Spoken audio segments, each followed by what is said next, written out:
श्री आनंदम kitchen में आपका स्वागत है दोस्तों। आज हम लाए हैं कॉर्न चीला। तो देखिए कितना बढ़िया बनकर तैयार हुआ है, बहुत बढ़िया। मतलब ये क्रिस्पी तो नहीं लेकिन नरम नरम और बाकी बिल्कुल एकदम सॉफ्ट बनेगा। तो इसके लिए हमने लिया है कॉर्न, जो कच्चे कॉर्न थे उसके बीज निकाल के हमने उसके अच्छे से पीस लिया मिक्सी में। और 125 ml का जो इसमें अपन बेसन ले रहे हैं और 125 ml वाले चम्मच जो है उसमें मेज़रमेंट करके हम कॉर्नफ्लोर लिए। तो यहाँ पर हम एक चम्मच छोटी चम्मच में नमक ले लिया, फिर एकदम बारीक हल्का सा, मतलब अपन क्या है, जीरा और हल्दी और चाट मसाला, इन तीनों चीज़ों को डाल ले यहाँ पे। फिर डाल रहे हैं हम बारीक कटा हुआ हरी मिर्च। बारीक कटा हरी मिर्च डालने के बाद हम उसमें डालेंगे बारीक कटा हुआ हरा धनिया। और फिर दोस्तों उसके बाद हम बाकी बारीक कटे हुए जो गाजर है उसको भी हम यहाँ पे डाल लेते हैं। और फिर प्याज जो बारीक कटे हुए उसको भी हम यहाँ पे डाल लेते हैं। तो इस तरह से हम सभी इंग्रेडिएंट्स को यहाँ पे डाल के पानी डाल के उसको अपन क्या करते हैं, बैटर तैयार करते हैं ताकि चीला तैयार हो सके। तो उसके लिए हमें एकदम से पानी नहीं डालना है, पहले हमको धीरे धीरे क्या करना है, हल्का हल्का पानी डाल डाल के उसको क्या करना है कि उसको मिक्स करते जाना है अच्छे से, ताकि हमारा जो है चीला का जो बैटर है वो ज़्यादा गीला ना हो जाए। ठीक है, और इस तरह से हमारा चीला अच्छा बनेगा। तो अब पानी को बिल्कुल धीरे धीरे करके डालिएगा।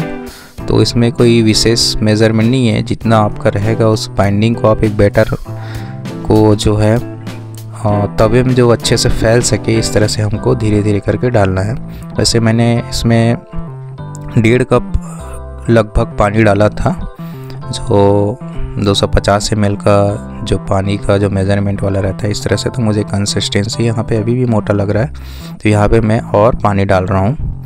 तो इस तरह से जब तक बैटर थोड़ा सा चीला के लायक ना हो जाए तब तक उसको हल्का हल्का पानी डाल डाल के इस तरह से आप क्या है विस्कर से घोलते रहिए। देखिए तो इस तरह से ये हमारा चीला का बैटर तैयार हो गया है। फिर हम तवा ले लेते हैं। तवे को अपन क्या कर लेते हैं, पहले से ग्रीसिंग कर लेते हैं ऑयल से।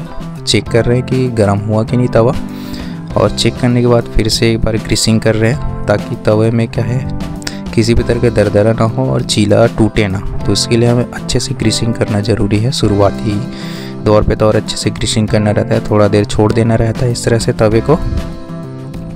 फिर हम यहाँ पे चीला का बैटर लेते हैं और मैं 2 तरीके बताऊँगी। इस तरह से फैलाने वाला बैटर है, जो हम बिना वेजिस वाला जब चीला बनाते हैं तो भी इस तरह से बनाते हैं। तो ये वेजिस वाला है, तो थोड़ा वेजिस वाला चीला मोटा बनेगा और फैलने में थोड़ा दिक्कत हो रहा है, जैसे आप वीडियो में देख रहे हैं। तो इस तरह से भी चीला बना के देखेंगे। तो 2 तरीक़ा से हम चीला का बैटर जो है तवे में किस तरह से स्प्रेड करें, किस तरह से फैलाएंगे, वो हम देखेंगे। तो पहला ये स्टाइल है जो अपन बिना वेजिस वाले में करते हैं। तो ये वेजिस वाला चीला है तो काफ़ी मोटा भी बनेगा। और इस तरह से हम क्या है 4-5 मिनट के लिए ढककर उसको गर्म करते रहते हैं। तो चीला के ऊपर में हम फिर से ऑयल ग्रीस कर लेते हैं, इस तरह से चारों तरफ उसको ग्रीसिंग कर देते हैं ताकि चीला फटे ना, और नीचे से भी जब वो सीखे तो चिपके ना।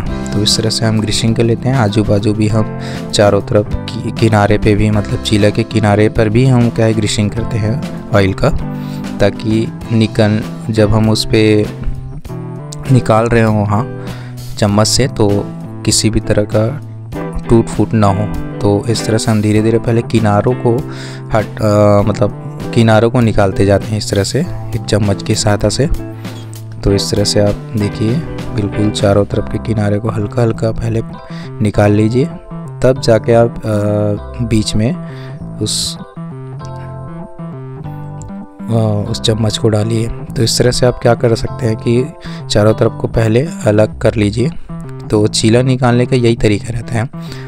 और उसके बाद जैसे ही मतलब चारों किनारे चारों तरफ से निकल जाए, उसके बाद बीच में आप क्या है चम्मच को डाल दीजिए और बिल्कुल हल्के हल्के हाथों से कीजिएगा। और पलटने वक्त बहुत ध्यान रखिएगा, क्योंकि वेजिस चीला है टूट सकता है। एकदम सॉफ्ट रहता है, एकदम क्रंची नहीं रहेगा, सॉफ्ट रहेगा, जो बड़े बुजुर्गों के लिए बहुत अच्छा है, बच्चों के लिए बहुत अच्छा है। और इस तरह से दूसरा स्टाइल ऐसा है, 2 बार हम चम्मच ऐसे करके डाल रहे हैं और डोसा के स्टाइल में उसको फैला रहे हैं। तो मुझे तो दूसरा वाला जो स्टाइल है काफ़ी अच्छा लगा पहले वाले स्टाइल से, क्योंकि वेजिस चीला है तो थोड़ा सा फैलने में दिक्कत होता है। तो इस तरह से आप 2 चम्मच डाल दीजिए और बीच से उसको डोसे की तरफ फैला दीजिए और वैसे ही ढककर उसको 4-5 मिनट के लिए फिर से उसको सेकिए। और बिल्कुल ऑयल ग्रीसिंग करना बिल्कुल ना भूलिएगा। इस तरह से चारों तरफ आप किनारे पे पहले ऑयल ग्रीसिंग कर लीजिए। देखिए ऊपर से सीखा है कि नहीं, तो जैसे सीख जाता है उसके ऊपर फिर आप क्या कर लीजिए, ऑयल डाल दीजिए। तो बिल्कुल आप इस तरह से आप चारों तरफ ऑयल स्प्रेड कर दीजिए, अच्छे से फैला दीजिए और थोड़ा देर और वेट कर लीजिए सीखा है कि नहीं। तो आप किनारे पे ऐसा ऐसा आप छोड़ना चालू करता है तो चेक कर सकते हैं कि आपका चीला बन चुका है। तो आप धीरे धीरे फिर ऐसी किनारों पर चारों तरफ से उसको निकाल लीजिए। तो चीला निकालने का तरीका यही रहता है।